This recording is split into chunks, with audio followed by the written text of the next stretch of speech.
Turn on this computer. Well, welcome everybody. Thank you so much for registering for this and participating in this webinar.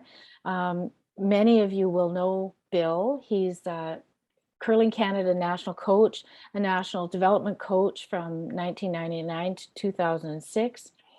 In 2011, he was the BC Coach of the Year. Woot woot, well deserved.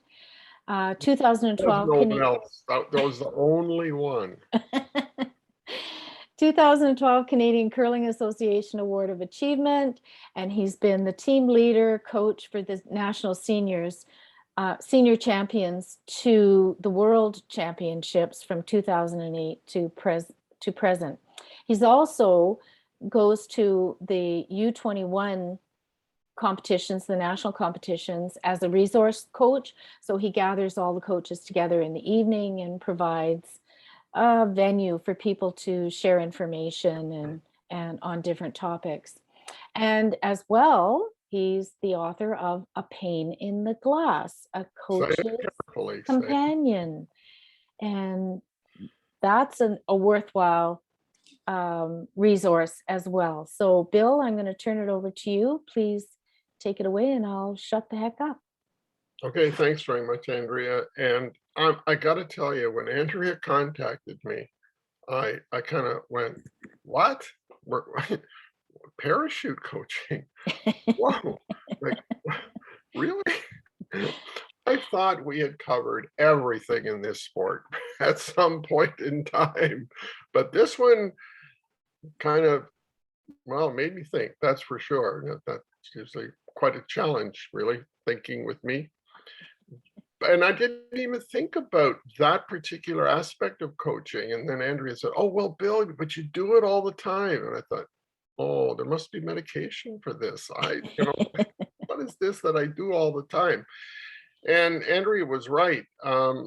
Most of the coaching that I have done in the latter part of my career has been sort of, upon invitation only. And I never really thought about it that way.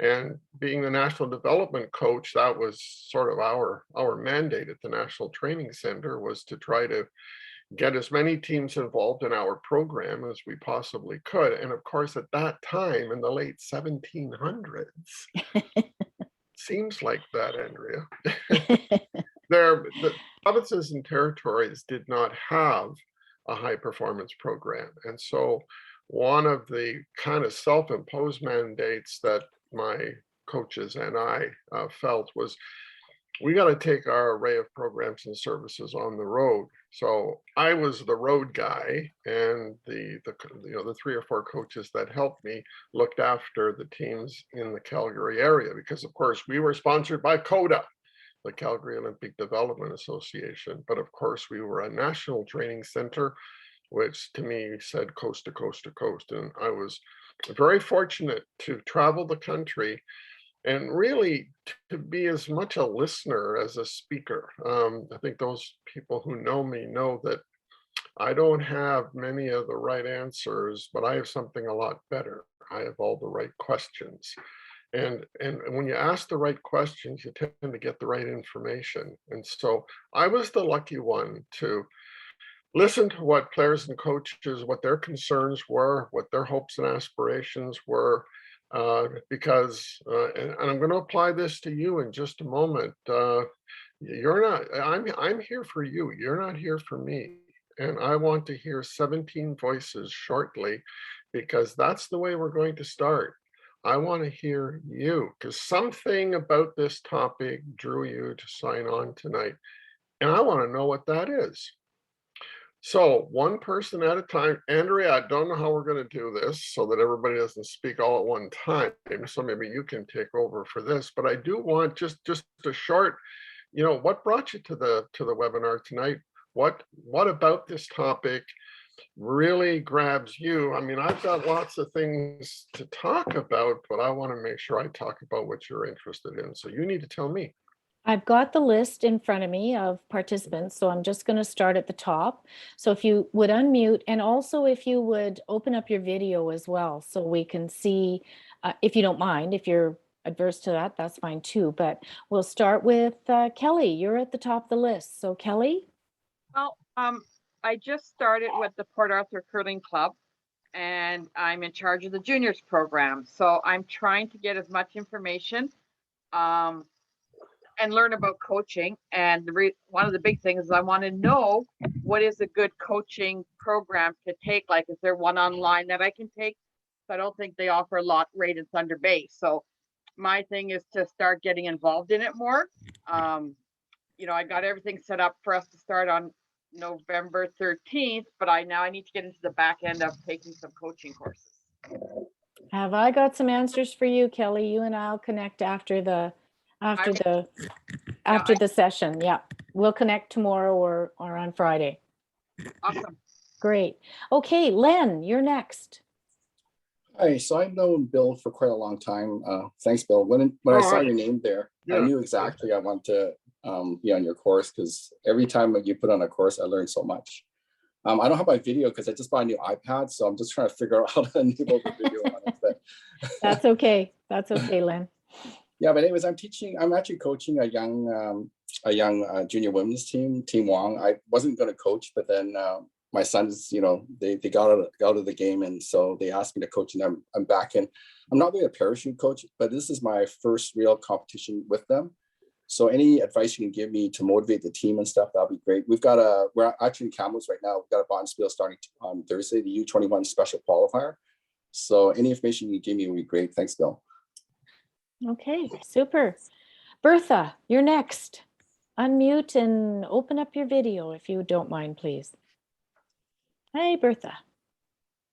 Hi.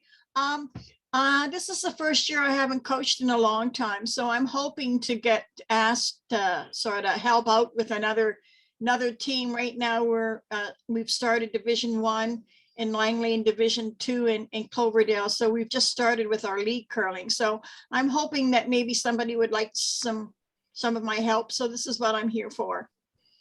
Super. Thanks, Bertha. Okay. Brad, you're next, please. All right. Hi, Andrea. Hi, Bill. Yeah, so I'm at work right now, so I probably won't have my video on afterwards, but I co-coach a U18. I co-coach a U18, U21 team, and yeah, I'm just interested, open to listening to what Bill has to say. I understand that situations happen where you do parachute, I guess, in some cases, whether it's a national level coach, maybe when a team that wins a national, or you have other circumstances. So yeah, just open to learning. Thank you. Awesome. Good. Thank you. Christine, you're next. I've known, I haven't known necessarily Bill intimately, but I've seen Bill in action since. Well, we weren't going to talk about that, Christine. That's right. Since I was a junior, actually, and that was a really long time ago, Bill. Thank you. But I always find Bill's take on things to be really helpful. I coach a Brazilian ladies team, and I do it I do a lot of commuting to work with them. And so I always feel like I'm kind of parachuting in. Bit of an introvert, so anything, and I think coaching is very multidimensional, so I'm always looking for aspects and ways to connect with them and to learn really what goes on in their heads, and so just any tips are helpful. Great. Thank you, Faith. Oh, sorry, Christine. Faith, you're next.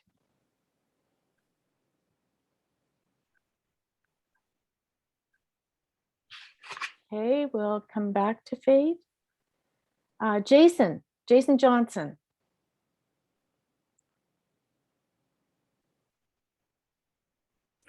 Hi, sorry my camera doesn't work. I read a lot of Bill's Pain in the Glass, and I've thought it'd be interesting.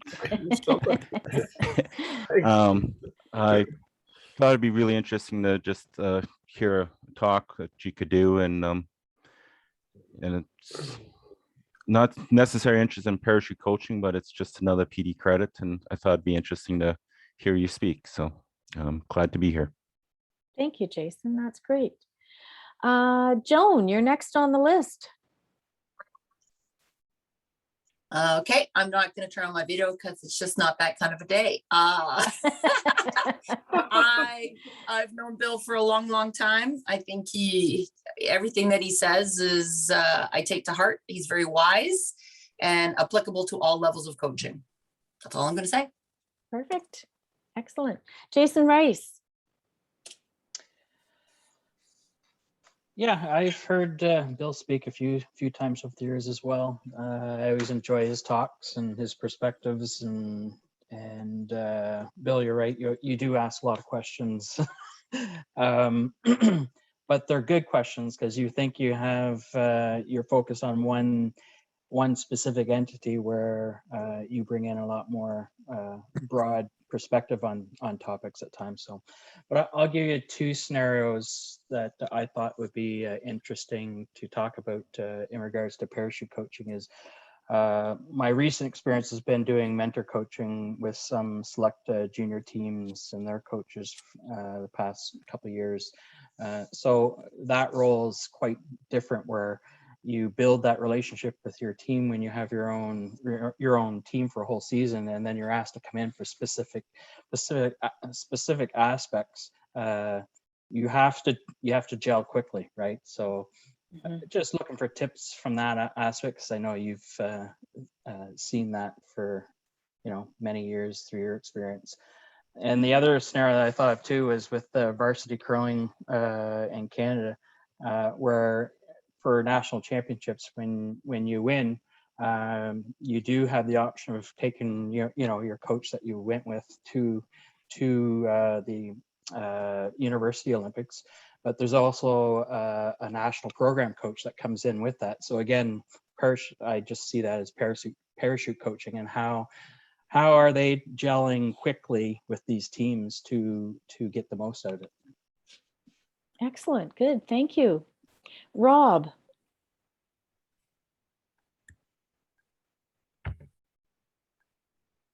Hello, I'm just starting coaching. Actually, I'm in I think my second winter, I guess, involved with the Curl Manitoba Junior program, and I'm just interested in learning some new stuff about coaching. I haven't never really coached before, so just something for me to learn, I guess. And I'm going to turn my camera off because I just got home from work and I don't think anyone wants me to eat. No problem. Thanks very much, Rob. Sean. Hi, Sean. Hey, how's it going? My name's Sean Crozier. I'm here in Sudbury, Ontario. I'm going to bend down so people can see me, but I'm a coach of a fairly successful U18 team that's moving into the U21 realm. So we've had a couple of years off because of COVID. So I'm very interested in learning from Bill. I've read all your stuff, and I read lots of stuff. I actually work very closely with Andrew as well. Andrew is my mentor coach through the Ontario Curling Council. So just trying to get some tips and tricks. And we don't do parachute coaching per se, but I do help a lot of local teams out. So anything that you can do to sort of like one-on-one little sessions, little tips on that, because we try and give back as much as we can to the local teams, the younger up-and-coming teams. So I'm looking forward to what you have to say. Thank you so much, Sean. Did I miss anybody? I think I got everybody. Nobody's unmuting and chiming in, so there you go, Bill. All right. Wow, great. That's kind of what I thought, lift the gun and shoot in every direction possible. Okay, now where to start? Let's start with a story. Now that's strange. Bill starts with a story. and with Christina was at the Victoria Curling Club, and it was a junior regional and a team from way up north in Terrence Bay. Just Terrence, BC. Like, I mean, it's not the end of the world, but you can see it from there, I believe. And they had qualified, and as I forget which person said, but their coach was not certified to a certain level at the time to be able to actually have on-ice privileges, and living just down the road in Sydney, BC. they asked if I would be there and be the certified coach and be with the team. And so that was really my first experience doing that sort of thing, where I was asked to help out, but the team actually already had a coach and the coach was there. So, you know, it's this building of the rapport with the athletes, but then I also had to build a rapport with the coach. So it was sort of left channel, right channel. And it was really interesting. Fortunately, he was a great guy and was a sponge and was, you know, didn't have an ego. And I told him, look, you're still the coach of the team. So, you know, as we watch them play, if you see something that I miss and in a timeout, you suggest that I say X, Y, Z, I'll go out and say X, Y, Z for you. So that was a really kind of unique experience. But the story, they were very young, not very skilled and not very experienced. And that's a great combination. And actually, we got better and better and better as it went along. Now, when I say better and better and better, that doesn't mean that the L's became W's, but the difference in losses got smaller and smaller and smaller. Anyway, we're playing our last game. And it was 10 end games, and we score in the 8th end to come, I think to within 2 points. So get this, we score in the 8th end. We hadn't won a game yet, so we score and we make, you know, the score of the game was like, you know, 7-5 or something like that, and my guys shake hands, and I'm thinking, okay. We're shaking hands. We're losing. We're shaking hands. We just got within 2. So, okay, fine. Everybody's smiling. Nobody's going to jump off tall buildings. So everything must be okay out there. So I couldn't wait for the post-game talk because I had a question. Exactly why were we shaking hands when we were only down 2 with 2 ends to play? And like in chorus, they turned to me and said, we've never been that close that late in the game, and we weren't going to risk getting run off the board. And I thought, that's the best reason in the world to shake hands. So I learned something. I learned something that, you know, maybe my hope and aspiration for the team wasn't the same as theirs, and their hope and aspiration was far more important than mine. So I always remember that experience because, I mean, they not only got my attention, they got everybody's attention. Because of course we were this young team, hadn't won a game, and we're only down 2. And I think everybody was kind of coming towards, you know, behind the glass, behind our game, anticipating that just maybe the last 2 ends might unfold and we could. But nope, we aren't playing. So perfect. Okay. So that's my story for tonight. Well, it's not the only story, but it's the one we're going to start with. As Andrea mentioned, and Andrea took over from me one year with the seniors when my dad was ill, and I've always been very grateful that certainly the senior teams were in very, very good hands. And we've done pretty well over the years. And I've been so blessed to be able to do that with the senior teams because, you know, in almost every case, they've never had a coach before. Now we're talking about a team that's just won a Canadian championship, and you know that's still pretty hard to do, folks, in case you haven't noticed lately. And now I'm taking them to the World Championships. Now, fortunately, the way it works with the seniors is I actually have 13 months because our Canadian Championship actually occurs before I take the previous champions to the World Championships, which means I've got 13 months. Now, sometimes I live close by and sometimes I'm at the other end of the country. So fortunately, Jerry Peckham has been able to scramble enough funds together so that I can go into their venue and spend some time with them. And that has varied. I remember with one particular team, Andrea, you remember our weekend high performance camps. Well, this team got a got a one-on-one weekend high performance camp right from Friday night to Sunday afternoon. And I was amazed at as skilled as these athletes were, and this is going to sound weird, but they didn't know what they were doing.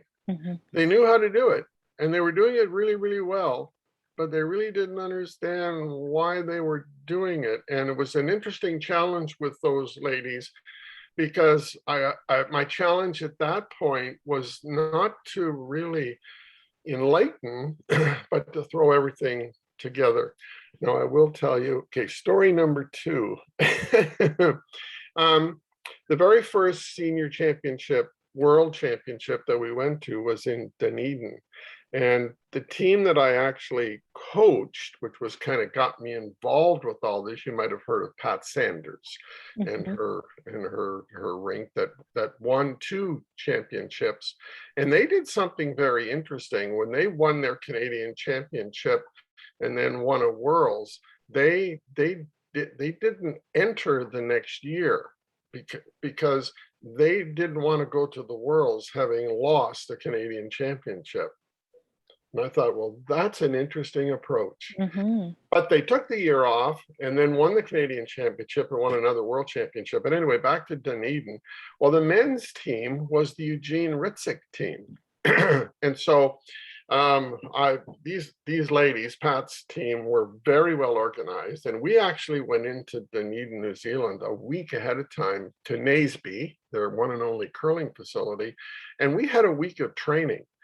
And we invited Eugene and his team to do the same thing. And they were, yeah, this is great. We'll do it too. So very first day in Naseby, I said to the men's team, to Eugene's team, I said, look, I'm going to run a training session with the ladies.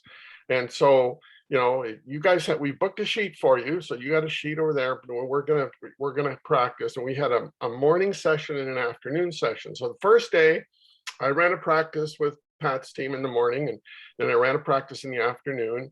And then that night, Eugene came over to me and said, Bill, we've never had a team practice. I said, oh, really? Well, we never had a coach. Do you think you could run a practice for us tomorrow? I said, well, sure. Pat and the team know what to do. They don't need me there. They know what to do. So how about tomorrow morning, I run a practice with you? I think I know what you perhaps would be interested in doing. So I ran the practice, and about halfway through the practice, there was some issue. I can't remember what the issue was, but there was some issue. And so we all got together on the ice, and they talked about it. And I'm just, you know, listening, you know, and they're talking and talking and talking and talking. It was an important issue with the team. And then all of a sudden they were gone. Like, you know, they okay, we're done. And I stood there by myself, and I went, gentlemen, could you just come back for just a second here? I have a question for you. So there you are, Jason. Bill's got a question. And I said, we've talked about, as I said, I can't remember what the issue was, but you didn't decide what you're going to do about it. Everybody weighed in, and it was a wonderful discussion, but you haven't decided what you're going to do about it. And they looked at one another and kind of went, oh, right, yeah. So my point here, and any certified coach would have done what I did. And later on at that evening, they all 4 came over to me and they said, we're really glad you came today because that issue would still be an issue because we didn't decide what to do about it. So what I'm leading to here, if you're looking for why am I the coach of the team? Because so many people understanding, you know, how well the teams have done at the Senior Worlds. Some of my friends have come and said, Bill, you know, the teams that you take to the World Championships, don't they already know what to do? And my answer is, yes, yeah, they do. They already know what to do. Well, you know what the follow-up question is? Well, why in the world, what do they need you for? And I look them in the eye and I say, because I'm there to make sure they do what they know. And I hope that And that just kind of came out as, sort of the answer to the question. But that is our role in competition, is we're there to make sure they do what they know. One of the things I say to curlers all the time is you can never leave your skills at home. And I'll repeat that. You can never leave your skills at home. So if you're not playing very well by your own standards, it isn't because you're not as skillful as you were yesterday or a week ago, because you can never leave your skills at home. But there's a whole bunch of stuff that you can leave at home. And you know what those things are, because they're warm side of the glass things, is that phrase that we coined at the National Training Center. And so that's another one of my important responsibilities, is to make sure that they bring the whole package to the venue. I don't have to worry about the skills. What I'm worried about is your attitude. I'm worried about your trust. I'm worried about your level of confidence. I'm worried about what happened at home the last couple of days or weeks, and if things are right with spouse and friends and the coworkers and that sort of thing. Because curlers have a performer self, but they also have a real self. And sometimes the issue lies with the real self. So there's another one of our jobs as a coach is not to see the athlete ever as a curler only. They've got so many other responsibilities in their life. And sometimes being a good coach means taking the time to talk to each of the athletes and find out what's happening with their real self. Because when you find out what's happening in their real world, your impact with the team as the curling coach can go right off the charts. You really can be very impactful. So when I meet a new team, and I've been doing a lot of Zooming lately with teams. Oh, Zoom. I didn't even know what Zoom was, a year and a half ago. I thought that was the way a plane took off. But here's the question after we, hi, I'm Bill Tschirhart. I'm here to help. I asked them this question. And so if you were in my position and you were asked to work with a team and you were allowed to ask just one question, and this is after all the introductions and that sort of thing, what question would you ask a team? It's not a test. There's no wrong answers. But unmute your mic if you want to weigh in. What question would you ask a team if you're meeting the team for the first time after all the introductions? Anybody? What are your goals? What are your goals? Yeah, really great question, Lynn. Absolutely. Yeah, I think that's really good. That's probably better than my question, but we won't tell anybody, Lynn. How would they like to use a coach? Yeah, we're definitely going to come to that, Joan. And yeah, I knew that this would be great answers, Andrea. I'm almost a little shy to say the question I asked. Okay, but we're limited to an hour here. But this is the question that I asked them, and the answer I usually get is crickets. You know what I mean by crickets. I look them in the eye and I say, tell me how you practice. Not how often do you practice? If you practice, Eugene. Where you practice, how long do you practice? I ask them, how do you practice? And I usually get 4 people just like, oh, gee, let me think about this for a second. We have 2 jobs as a coach. Some of us excel on site. Some of us are great game coaches. And I think others, and I put myself in the other group, and it's because this is what I guess I like to do best. I like to get teams ready to compete. And by the time we get to the venue, all I've got is a great seat behind a behind first day with the new teeth, Andrea. I just have a seat behind a pane in the glass, and that's why my coaching manual was named that way. the last person that they need once they go out onto the ice is me. I try to work myself out of a job. I try to be not needed as the game coach. If I've got them fully prepared, they know exactly what to do. So I really focus on getting teams prepared. And, you know, I've never ever in my life run a perfect practice. I always strive to run a perfect practice, but I think practicing is truly an art. And especially with the curling team. Now, fortunately, we don't have 45 people like on a football team, but if a coach wants to really hone his or her skill level in any particular area, and that's what I would say to a coach, is how good a practice coach are you?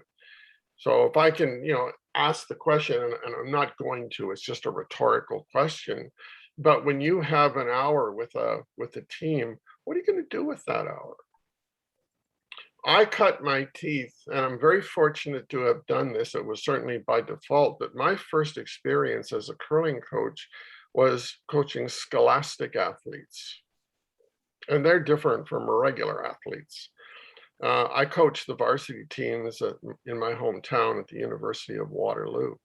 And these were students that had very heavy loads. There was the, you know, science and engineering school.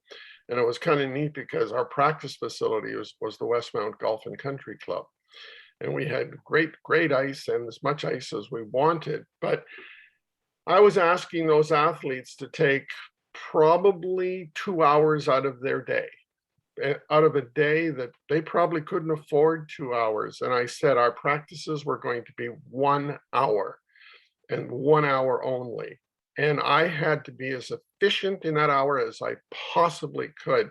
They taught me how to be a good practice coach, because I was, you know, as I said, I was taking an hour out of their day, and I wanted to make sure that we always did something that was new. We reinforced what we did well, and we had fun in doing it. But that at the end of the practice, every time that we came off the ice, I like to go around to each of my athletes and say, what did we do in the practice today? What was the theme of today's practice? What were we trying to do in the practice today? And I tell you, that question, and Jason, again, there's a question, that really made me a better coach, because I might have thought I put a practice together, you know, on weight control, and they all thought we were doing line of delivery. Well, obviously something got lost in translation. And so, you know, as far as, you know, what I learned from being a good practice coach is always talk to your customers. I wanted to make sure that in the practice, people were really busy. That I hate it when my athletes had to stand around on the ice listening to me. They were there to be active. I don't want them standing in line. I want to make sure that they're constantly moving, they're constantly learning, and they're constantly discovering. I'm not the teacher, I'm the facilitator. I know I'm off on a bit of a tangent here, but when you become a better practice coach, your teams are going to be better teams, because they're going to have a feeling they're ready to play. And boy, it sure is an art, and it's an acquired skill. And still to this day, as I said, I'm still trying to be a better and better practice coach.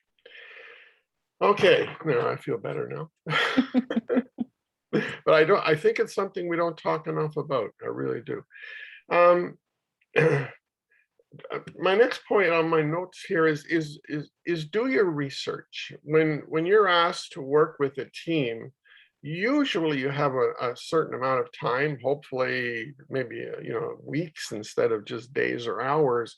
But I try to do as much research about the team as I possibly can. And I want to identify one particular player in the team, because you're all experienced coaches, and I know that you're aware of this.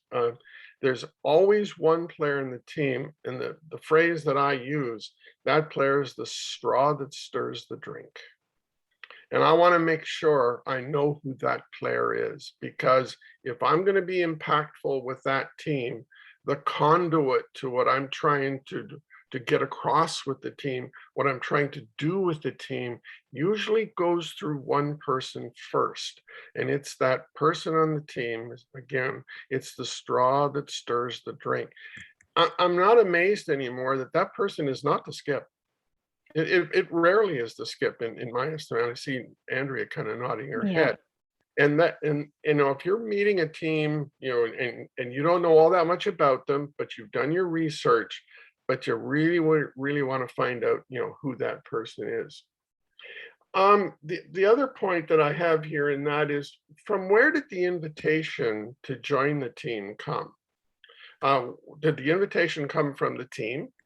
Did the invitation, and again, if it's a U18, U15, U21 team, did the invitation perhaps come from one of the parents? Did it come from your association? So, who extended the invitation to you? Because I think that's really important to know that, because the way the invitation is extended to you is going to tell you a lot about where you sort of fit into that whole scheme of things. So, and that can change from situation to situation. My next point is, to what degree will you be the coach? Are you the caretaker coach? Are you just there for a relatively short period of time, just to be another set of eyes and ears and put things together? Are you going to actually take over the team and become its more or less full-time coach for whatever the duration happens to be? Time for another story. I was approached by, and I'm not going to tell you what country, I was approached by a country to work with their national team for a week. And as the national development coach for the Canadian Curling Association at the time, I thought, I don't think that's going to really be a very good idea in Ottawa. So they kind of kept after me to help them. And I said, look, I'd love to help you. I really would. I just can't do that. Oh, because they counted on me. For some reason, they thought I was just going to say yes. And they offered me a fair remuneration. And we're going to come to that a little bit later. And I said, no, I can't do that. But listen, I know somebody who would be just terrific with your team. So I contacted my friend who I knew was an excellent curling coach. And I said, well, Zeke, obviously that's not his name. I said, here's the deal. This country needs somebody to work with their national team for a week. Are you interested? They're going to pay you. I'm just not very comfortable doing it. Curling Canada actually didn't say I couldn't, but I could read between the lines. The teams were pretty bright. So I said to this guy, I said, okay, I've got Zeke's going to be there for you. And of course he did a great job, and they offered him the national coaching position.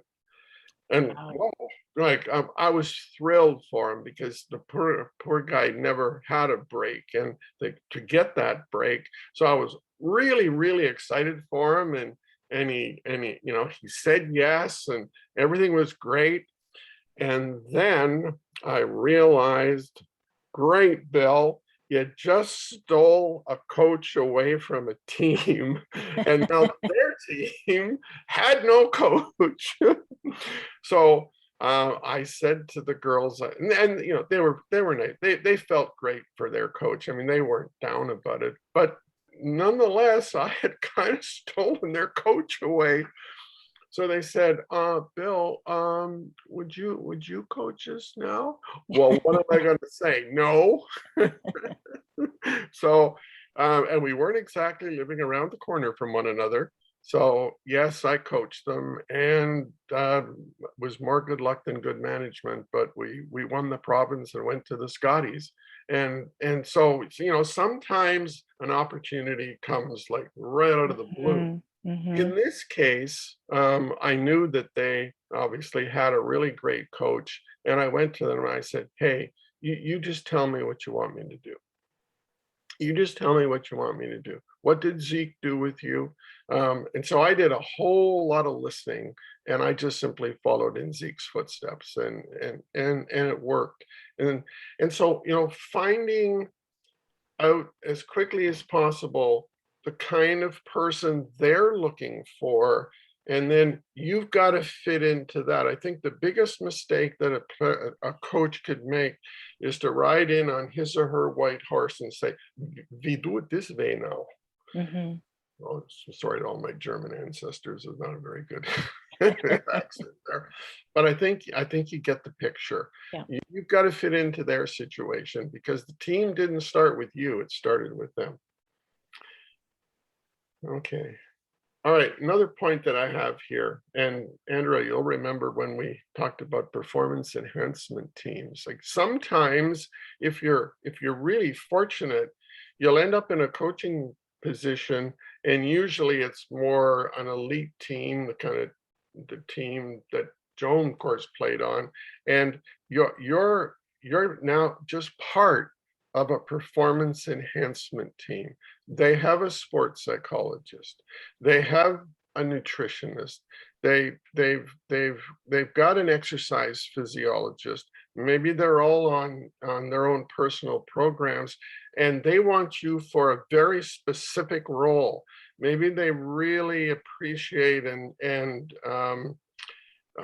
they respect your ability to work with them technically. Like, okay, Andrea, we just want you to work with our deliveries and make sure that we have sound curling deliveries. That's all we want you to do. Oh, well, okay, that's fine. I know that's one of the things that I do with the senior teams. And I always say, okay, guys, what would you like me to do? Exactly, you know, I've been thrust upon you from Curling Canada, but I'm not here to tell you what to do. You're going to tell me what you want me to do. And I mentioned that before. Somebody said something about, well, if you're a curling coach, you're going to end up being unbelievably wealthy as a result. Did I hear that right somewhere? I'm not sure. I think Joan said that. Oh, I think that was Joan, yeah. Okay. She said something about paying for her curling. Some of us have the CHPC after our name. We are professionals, and we should be very proud of being professional coaches. And there was a time when, yes, of course I will help you. No, it's okay. There's no fee involved. I just want to help you. That ship has sailed. We're professionals, and we should be compensated for all the time and energy and effort and resources that we have spent to be the best that we can be as coaches. And usually, that is a little bit awkward from, to, okay, now we go, now they want to know how much, they want to pay me. And I always simply say, do you have a budget for this sort of thing? Mm-hmm. And that puts them at ease. I think, experience has shown me that when you put it that way, do you have a budget for a professional fee? And I always call it a professional fee. And if they don't, now usually with U21, U18, U15 teams, I don't care if they pay me or not. They're developing athletes. When it's an adult team and they have sponsorships and that sort of thing, it's a different story. But that's what I say to them. If they have a budget, I give all my fees to the Sandra Schmerler Foundation. That won't come as a shock to anybody. All of the resources from A Pane in the Glass have all gone to the Schmerler Foundation. But nonetheless, I say, I want you to pay me as much as you can, because I'm going to give it to the Schmerler Foundation. And you do with the remuneration what you want. If you want to turn it around, you would like to buy your own smart brush or your own speed trap. And I've used some of my remuneration. It hasn't gone to the Schmerler Foundation. I've purchased my own laser speed traps and equipment that I use with teams. And so there's that. Okay. Somebody mentioned about coaching their son or daughter. And I don't know, maybe Andrea, you might want to weigh in. You've had as much experience with this, maybe more than I have. that's a very different coaching situation Mhm. when your own son or daughter is on the team. Andrea, you want to jump in on with that one and share what experiences you've had, maybe? Well, it is extremely difficult. It's different. It's not necessarily difficult, but you can't help but look at your own child a little bit differently than you look at the rest of the team. As hard as you try to separate and not be the mom or not be the dad, there is some of that going on. And I'd like to bring, I hope he doesn't mind, but I'd like to bring Sean into the conversation as well, because he's another coach who has not just one child on the team, but two. And he does a great job of taking that step back and making the team feel like this isn't a family team, this is a team. Sean? Yeah, I have a pretty simple theory. Just feed them both equally. That's kind of my goal. Now, we had to work really hard at coaching kids or coaching my own kids. I had to really change how I dealt with my own children, how I dealt with the team. It's been 10 years of learning, and we're still learning. Like we were just talking last night, that one of the rules that we implement is we never talk about curling after the game. We always talk about it after we feed them. We never talk about curling in the car because the girls felt trapped. Holding my own children to a different standard. We've talked about that a lot. So yeah, it's been a battle, to be honest. It's been a battle, because it's also, even though I'm the coach and two of my own children are on the team, we try and keep it as not a team closure thing, but it's hard perception versus reality a little bit, right? So yeah, we're always managing that aspect as well, just trying to make sure the other members of the team have equal say as well. So we try and keep it very impartial. I'm more of a judge than a coach at that point, or I try never to be a father. It's hard, but you try and do these things. But yeah, it's a challenge. It's a big challenge. good. Thank you, Sean. Those are great comments. Absolutely. Andrea mentioned about mentor coach. Who were you mentoring, Andrea? Sean Crozier. Yeah. Okay. When this whole coach education format was changing from the old level 1, level 2, level 3, and as good as they were, I mean, I still think they stood the test of time. It was hoped that we would switch to a competency-based education program, which I think we probably have, but the whole idea was that a coach or 2 or 3 would work with a mentor coach or a master coach, and the mentor or master coach would bring those coaches along, recognizing some strengths and experiences they already had, and not be redundant and go over things that didn't need to. And really, it was a great theory. It was a great idea. The problem was there weren't enough master coaches, hey, Andrea? Yeah, really work that's right. it that way. But I heard somebody say, a couple of you, that you're just kind of starting out. And the best advice, and if I think I'm going to speak for Andrea in this case, is do whatever you can to align yourself with somebody who's been there, done that, has the t-shirt. Because it's still one of the greatest art forms in the world is coaching athletes and empowering athletes. And we never do it 100% right, but the fact that there is no template, the fact that there is no boxes to check off, and once you got all the boxes checked off, your job is kind of over. You're always learning new things, and you learn more from your athletes than you will ever impart to them. And the more you learn from the athlete, the more impactful you become. So the whole mentor coach idea, if you're somewhere where there's somebody that, within Zoom distance, which means everybody now, or telephone or email or whatever, best advice I can ever give is use that person. They have all those years of experience and, you know, mistakes and successes and that sort of thing for a reason, and take advantage of that. So I think that would be my sort of my final comment that I have on my notes. And so I see Mickey's big hand, and I wanted to leave time for questions. Hopefully I've thrown some things out there that might cause you to ask a question or for clarification or share something that you have learned along the way. My list of points here certainly hasn't been exhaustive, but I felt those are perhaps what you're most interested in. So fire away. Well, and I was just going to make a comment too in my work with Team Crozier and with Sean. It's interesting that you, Bill, you talk about asking questions. And when you think about a mentoring situation, you often think about, well, I'm here to give advice, but that's not really what it's about. It's about asking the questions and finding out what the team wants, and often asking questions leads people to their own answers, right?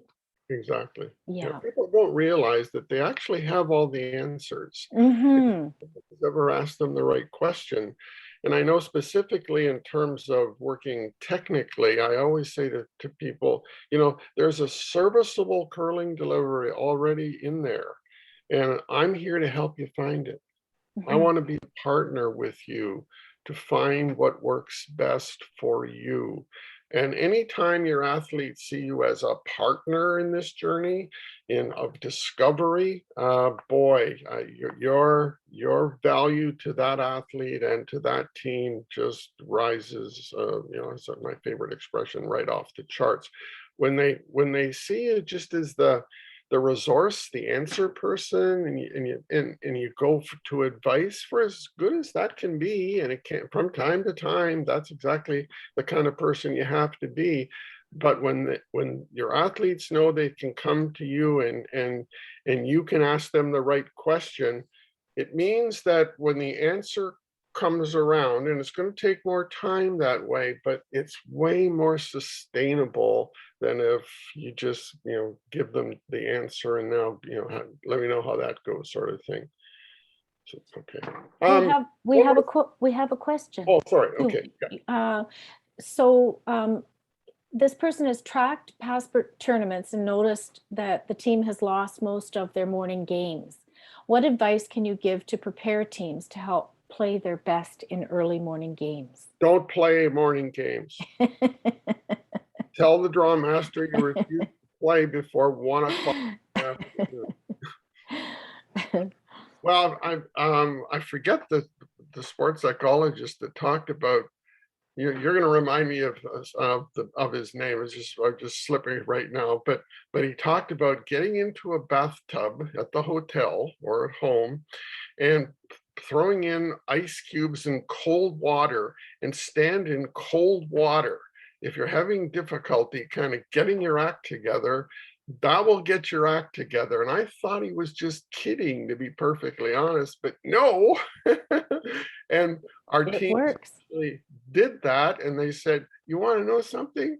It really changes the way I feel. I feel ready to play. And I thought, oh, okay, who knew? Was it Michael Cox, or No, was it? It wasn't Isban Bali. No, it wasn't. It does. Yeah. I can't remember either. So yeah, he was serious. He was serious. So we tried it, and I had to laugh because one of the ladies on the team said, "Oh, geez, that sounds awfully cold. I'm going to put my socks on." Like, it's going to make a difference. So put your socks on. Well, when Anne Merklinger was accomplishing what she accomplished, I think their team used to get up a couple hours early and play a round of bridge. Yep. And that woke up their brains, which woke up their bodies. And so if you know how to play bridge, it might be a little less jolting than a bathtub full of ice. Did the team think that they weren't, and I know this sounds like such a coined phrase, that they weren't mentally ready to play or physically ready to play or both, Lynn? I think mostly mentally, because we did have really good warm-ups, but it looks like their mind just took a while. I think they would play well probably after the fourth end or fifth end, right? It was just the start of the game that they were kind of slow. And is that an adolescent thing? I think so. Yeah, they're 15, 16-year-olds. So, So going to bed they late, probably have late, and right? yeah, not liking to get up early. Mm-hmm. Yeah. Did you ever run morning practices as a result to see how they could you run morning practices ever just to? Yeah, that could be an idea. No, our practices are usually in the afternoon, unfortunately, but that's a good idea though. Yeah. Yeah. Good idea. Good question. Yeah. I have a question. Yeah. So as a parachute coach with Curling Canada, have you ever run into a situation where you've come onto a team and the straw that stirs the drink has been not resentful, but what they've been doing to this point without a coach is working. So why would we want to bring a coach in now? Have you ever faced that, and how did you handle it? Or you haven't faced that? It's never happened, Andrea. Oh, isn't that awesome? Never happened. Oh, it wasn't anything I did. Or maybe it was something I didn't do. This is going to sound self-serving, and I'm going to apologize, but I think my reputation preceded me, that teams knew I wasn't going to ride in and on my white horse and I'm from Curling Canada, I'm going to tell you what to do. I think they already knew that I was there to help them and listen and ask the right questions. And I think that really helped. Yeah, and that was my experience in Chelyabinsk. Was you go in not assuming that you're there to change anything. You go in assuming that you're just there to, but you're there to start out facilitating and see what the team needs from you. I always say to teams, do you have all the systems that you require to function at the level at which you want to play? Because teams don't make errors of commission, they make errors of omission. Yeah. And a lot of times with the seniors, I'll say to them, have you ever thought about X? Oh, no. Well, tell us more, Bill. Well, see, now they've drawn me into the conversation. And I'll say,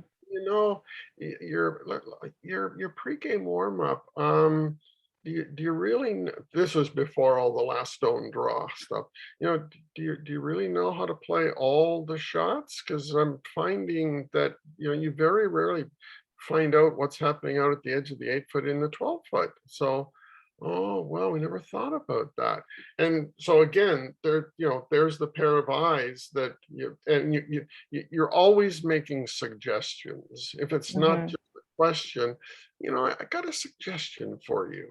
And again, it's that whole putting the team and the athlete at their comfort level, that you're not just gonna, well, geez, that's a really crappy pregame practice. I didn't see any shots out in the 8, but what the hell's the matter with you guys? Yeah. I said that. There were some men's teams what I wish I would have said it that way, but let's not go there. Yeah. Speaking of, I'm looking at a photograph on my wall over here, a team that I coached in BC. There was the Van Osh team, 3 sisters on the team, 3.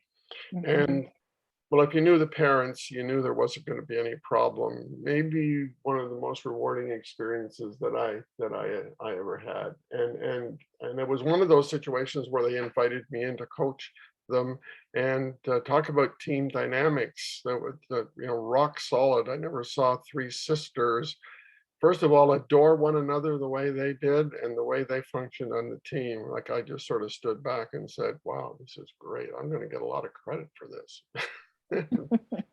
So now, I wasn't the parent, but there's another interesting thing. When you're the coach and it is a U18, U21, U15, and you have a parent group, and we could do a whole webinar. Oh, yes. Would you Yeah, like to? Would just you like to? Yeah, you're not just coaching for curlers, you're coaching another team of 8 people. And if you don't think that you have that responsibility / challenge, you ignore that at your own peril. Mhm. And sometimes you'll spend more time and effort and resources, emotional and intellectual resources on the parents than you do the team itself. And so, coaching juniors. And when I coached at the University of Waterloo, interestingly enough, when we had competitions, the parents came. I mean, their son or Mhm. daughter was now in university, but they came. They were just as interested as they were before. So, yeah. That is a whole nother webinar. It really is. It really is. Yep. Yeah.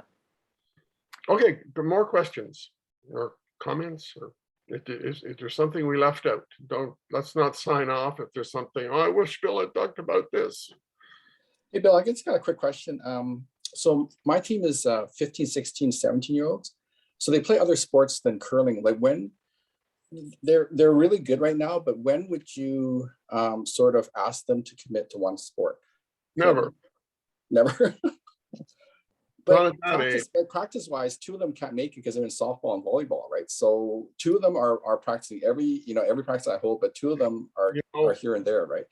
I wasn't being facetious when I say never. I'm always reminded of Urban Meyer when he coached at the Ohio State University. I'm a Michigan boy, you see.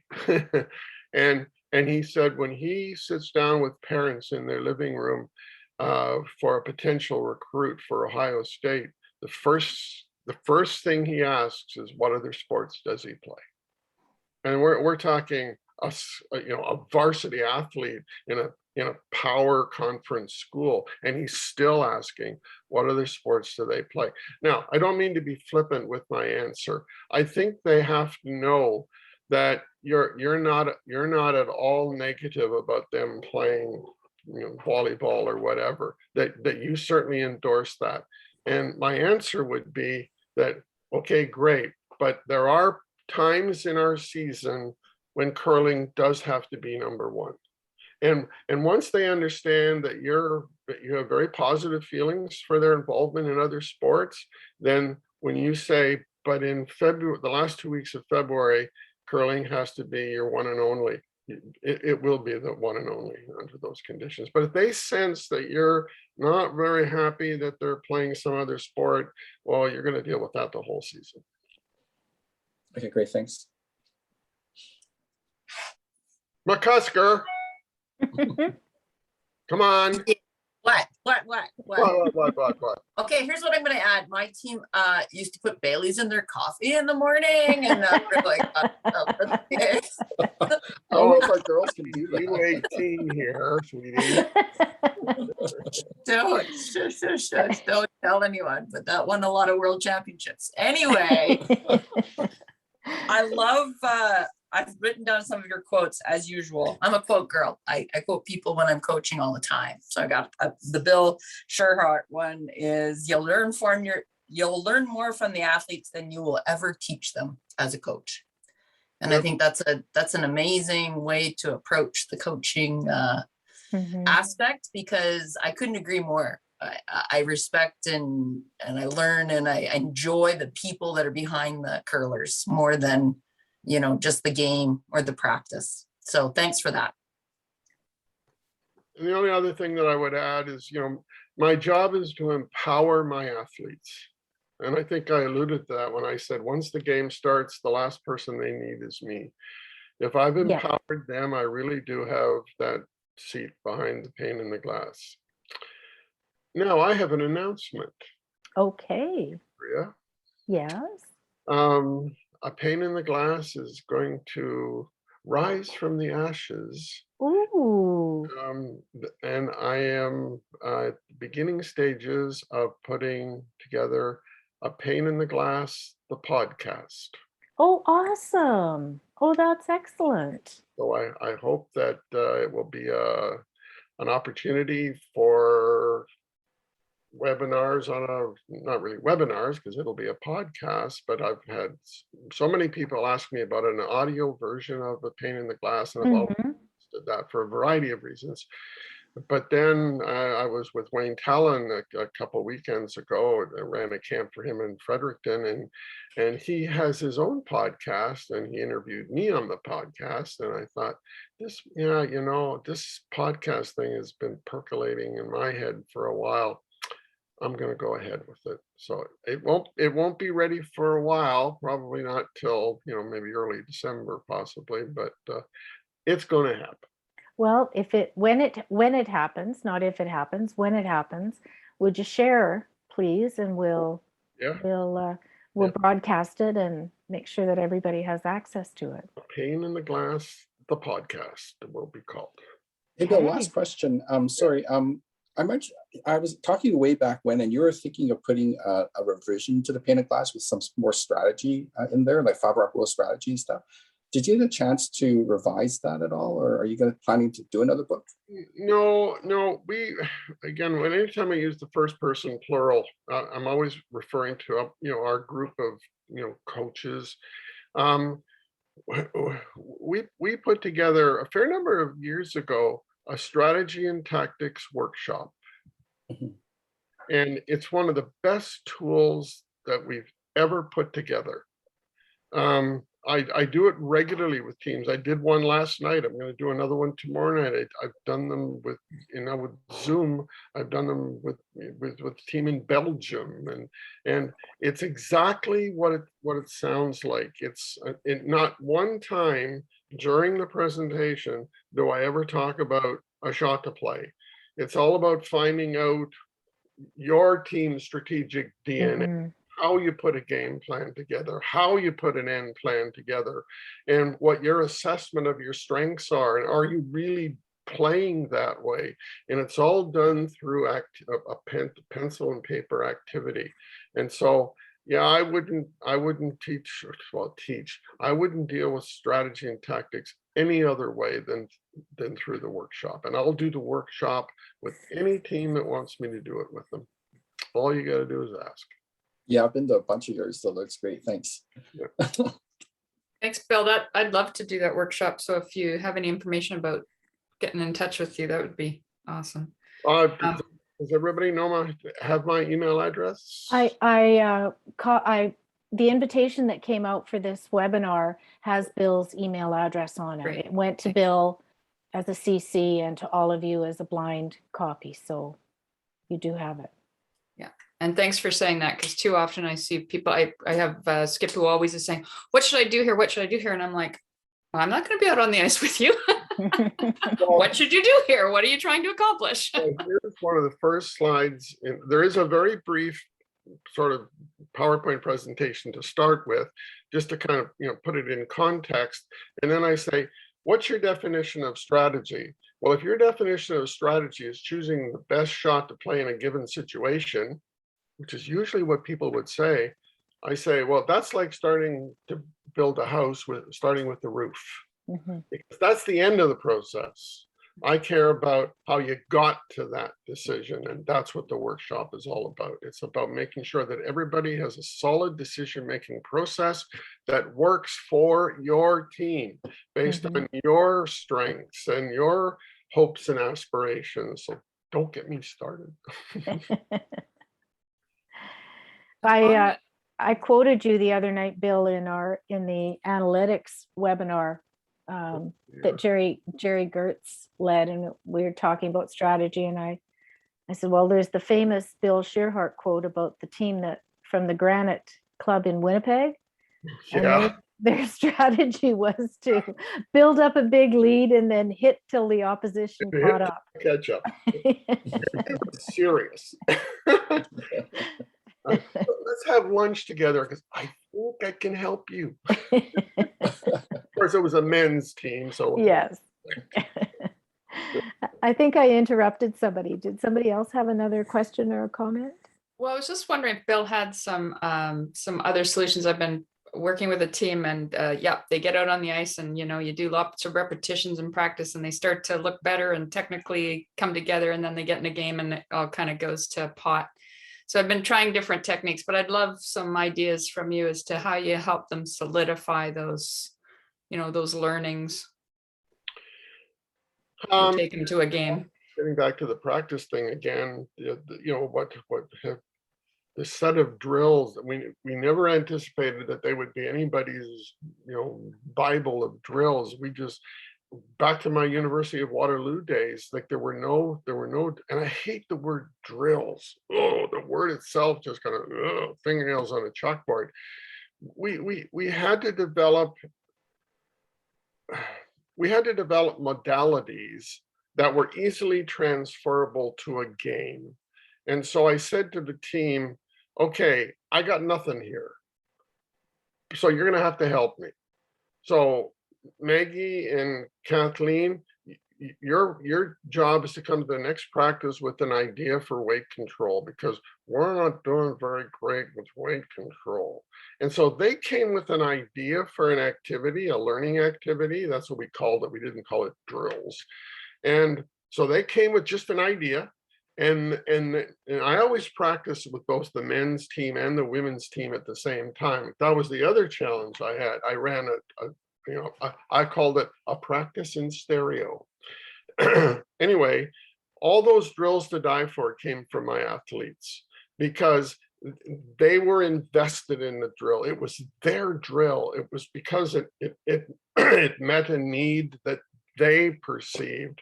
And they named one after me one night. They called it, Coach, we're going to name this one after you. Yeah, really? What's it called? The horse's ass drill. That was the men's team, of course. That's a really good question, Christine.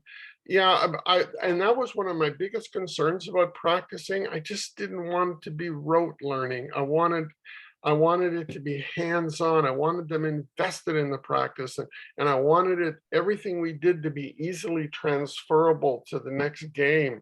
And we always would talk about that. Okay, we worked really hard this week. Now, did it really help us in our game on Saturday? To what degree did it help us? And again, it was asking the players for the answers. I just had the right questions again. That's a really good question. And, again, Christine, I don't think there's a template there, but your athletes will know. All you got to do is ask them. They will know. Okay, any other questions or comments? How did they get caramel in the caramel bar? I know how to get it out. Yeah, me too. All right. Anyway, I was thinking, sometimes when I do a practice, I always include the mental prep. So I do a practice, and then after our practice, we do a half an hour meeting. And the after practice meeting is nearly all mental prep. So you gotta start thinking about the mental prep, even though you're on the ice and you're doing all technical. You gotta add a little bit of mental prep in there, some visualization. Bertha's Totally agree, Bertha. And I do actually. I often get them to visualize things before we go out, and This doesn't always mean at the curling facility on the ice. And so sometimes we would meet at the Westmount Golf and Country Club. We'd go into the boardroom for mental prep activities. Absolutely. Yeah. Usually when we think of practice, we think of on the ice. And Bertha, you're 1000% correct, as usual. And actually, I learned it from Bertha. There you go. She actually got me to meditate at one point, and it works.